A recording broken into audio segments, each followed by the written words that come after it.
For today's video guys, aircon na naman yung titirahin natin. Let's go!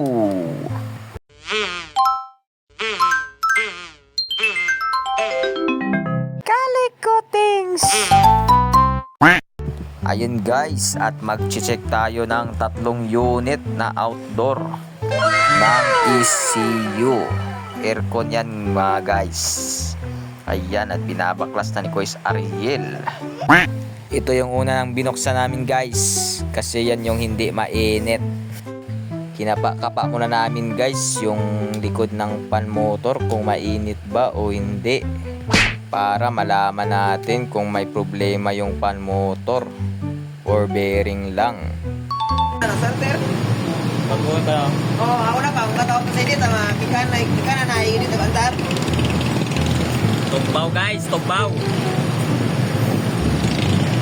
Vlog ya, vlog. Vlog.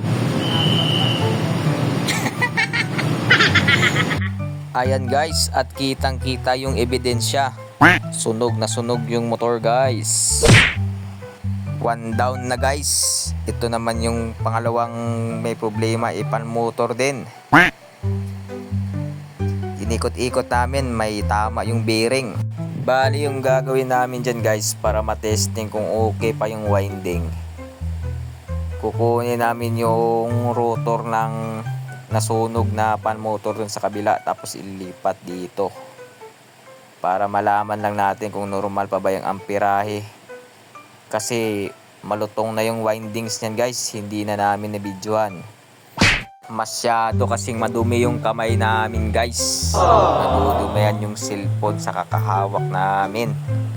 Na-testing na namin at mataas na yung amperahe.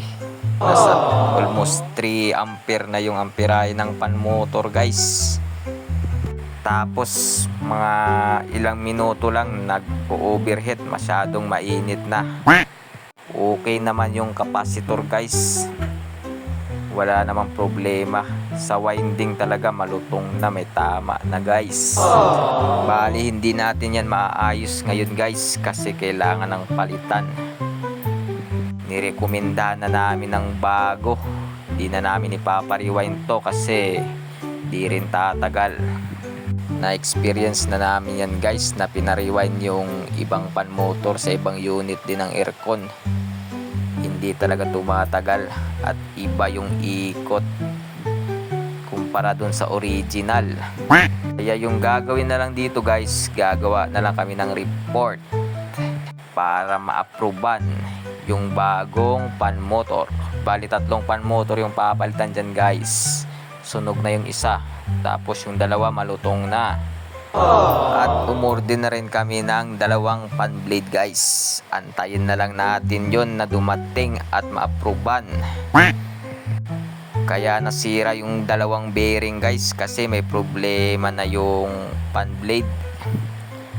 Wiwigil-wigil na yung ikot guys. Gagawa na lang tayo ulit ng bagong video guys kapag dumating na yung mga in-order natin na sira. Hindi naman natin maaayos to, wala tayong magagawa guys.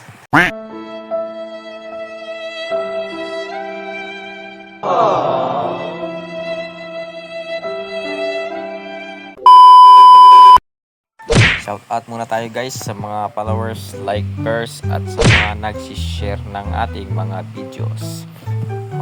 Maraming salamat sa inyo guys. God bless us all at magandang araw guys. Hanggang sa muli, ito si Kalikotings. Abangan na lang po yung susunod na video. Peace!